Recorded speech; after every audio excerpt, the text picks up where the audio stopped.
More ships were launched from Europe towards India in those 2 centuries than for anything else. It was the wealth. They knew about this wealth because well over 2000 years ago, well over 5000 years ago, there are records of Roman ships, Greek ships coming here to Tamil Nadu and southern India to buy pepper. The pepper craze in Europe, I want you to imagine this. People who had never eaten any spice in their life except salted food, when they first tasted pepper, their tongues hang out. It was not the mariner's compass, it was the tongue which was pointing towards India. And they spent enormous amount of money. The Roman kings complained how most of their wealth is going away to India because to buy pepper and textiles. The Greek theatre talks about it in 4th century BC, how the pepper craze has taken over Europe. Trade and industry happen in a vibrant way, but neither trade, nor industry, nor commerce was conducted without devotion. Everything was rooted in devotion. For this devotion to be on in every human being's heart, the fulcrum for this was the great temples of Tamil Nadu. We did not build our homes, schools and colleges, toilets for ourselves and then build a temple. This may look absurd to a lot of people. We first built the temple. We ourselves lived in shacks, small huts, it didn't matter. But a grand temple, how grand it is! How grand it is if you want to understand. Many of you who have not travelled in Tamil Nadu, you must come and see out of granite stone what's been done 1000 years ago when there were no trucks, no cranes, no machines of any kind, just with human hand. The spirit behind it, if you just imagine, if you know something about construction, if you know something about engineering, if you just go and look at it, you will be so overwhelmed. You cannot help being very proud of being human, because what kind of human beings are these?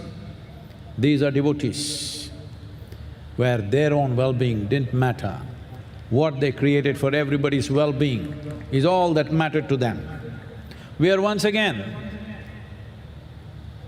breeding and creating such people here that the devotion in their heart is the main fire.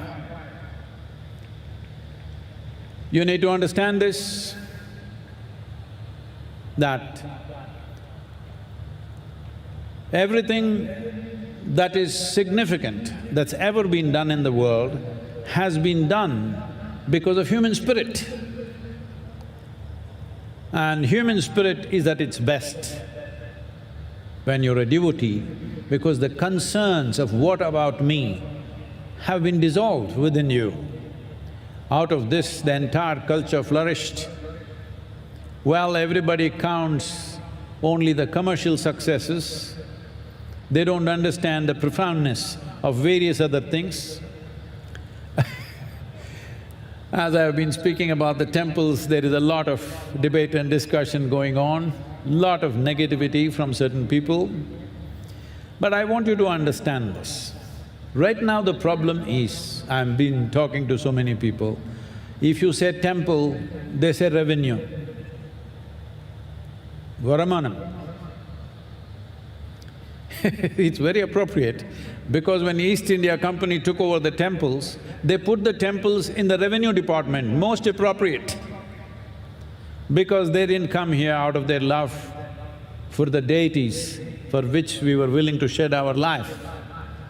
They came here because of the revenue, the wealth, the gold, the diamonds, the land. Not love, not devotion, greed is the ruling force. Now we are still talking the same thing. If you say temple, you say revenue. If I say Kaveri, people say revenue. What about the revenue? Well, I think you're not getting it. Let me speak like this. I know I shouldn't be speaking this language, but because so many people are not getting it, I'm saying this, please listen. If I say your mother, will you say revenue? If I say your wife, will you say revenue? If I say your children, will you say revenue? Then why is it when we say temple, you're saying revenue? It's shameful that we are talking about temples as revenue. It's not about revenue. It's not about land. The gold has been anyway taken away, it doesn't matter to us. This is the core. This is the core of this land spirit. You cannot diminish it, you cannot put it down, you cannot mismanage it, but unfortunately, it's going in that direction. I want you to understand this, the temples were not taken over by the British government. It was taken over by East India Company, a business, and they put it under their revenue department.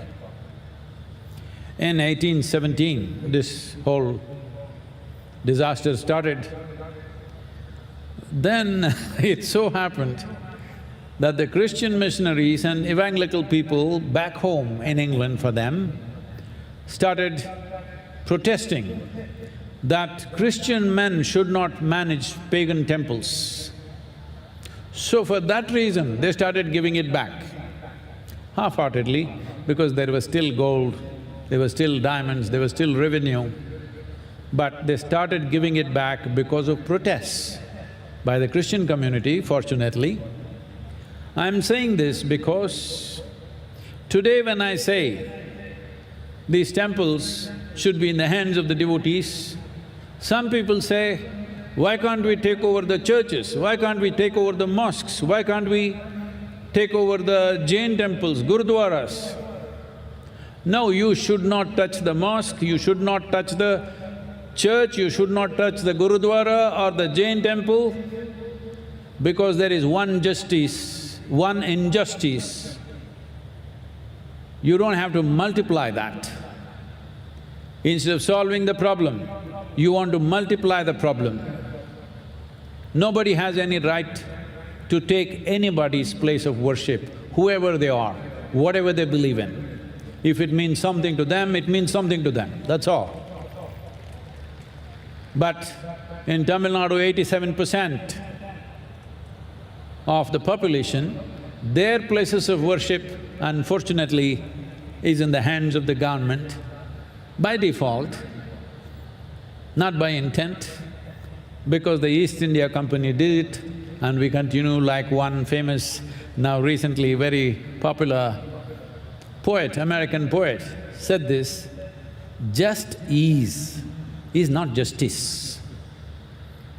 Unfortunately, this is continuing in Tamil Nadu and large parts of the country.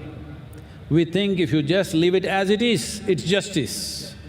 No, just is not justice. Now, what is it that I'm talking about?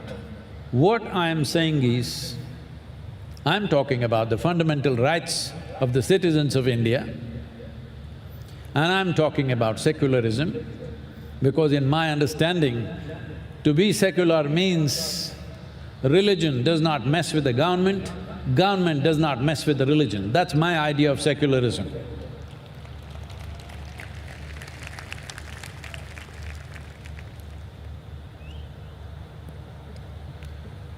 Anna. ஐரோப்பாவிலிருந்து 2 நூற்றாண்டுகளுக்கு தொடர்ந்து நம்முடைய பாரதத்தை நோக்கி கப்பல்கள் வந்து கொண்டே இருந்தன. அவை எப்படி வந்தன என்றால் 2000 ஆண்டுகளுக்கு முன்பு